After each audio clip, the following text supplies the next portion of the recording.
Një koalicion i mundshëm BDI-PDSH është i dëmshëm për shqiptarët, vlerësojnë analistët. Sipas tyre, kjo bëhet me qëllim përmirësimin e pozicionit të tyre në elektorat. Naser Ziberi konsideron se me një koalicion të tillë do të vazhdojë kriza politike dhe dëmi do të faturohet në llogaritë e shqiptarëve. Mitësia në politikë është e përkohshme, interesat janë të përhershme, që është se dy subjekte ose më tepër subjekte të caktuara në moment të caktuar ndjehen të rrezikuara, atëherë kuptohet që ata janë të gatshëm të kalojnë mbi inatet personale dhe strukturore dhe të bashkëpunojnë në një proces zgjedhor. Kuptohet kjo parimisht nuk do të thotë se është e dëmshme, nëse bëhet mbi platformë të caktuar, por nëse kjo bëhet për interesat të ngushta konjunkturale, vetëm për të mbrojtur pozitën dominante në elektorat, atëherë mendoj se kjo do të jetë vetëm një dukuri që në Maqedoni është parë edhe më herët dhe nuk do të sjellë asnjë dobi interesave publike dhe interesit në vend parë shqiptar.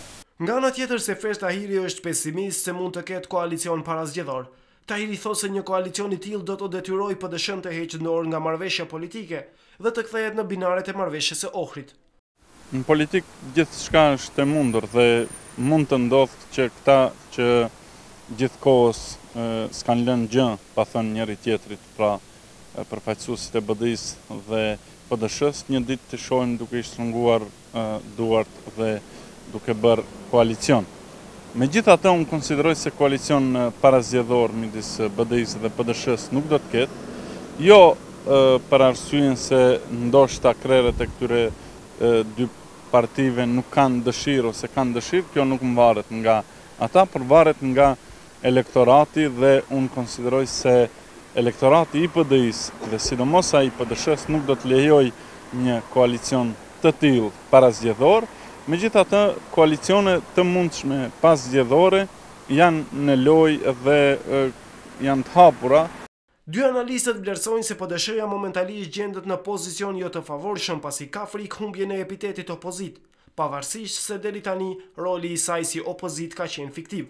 Kreu i PDSH-s Mendu Thaçi mbrëm në një emision në televizionin 21 dha shanset për një koalicion të mundshëm me BDI-n, nëse sipas tij bëhen marrëveshje për një platformë të përbashkët, duke vendosur theks të veçantë në anëtarësimin në NATO dhe BE. Por nga BDI-ja nuk ka qëndrim. Shefi i shtabit zgjedhor të BDI-s Bekim Neziri nuk deshi të komentojë paralajmërimet e Thaçit, duke theksuar se për këtë çështje do të prononcohet herave tjera.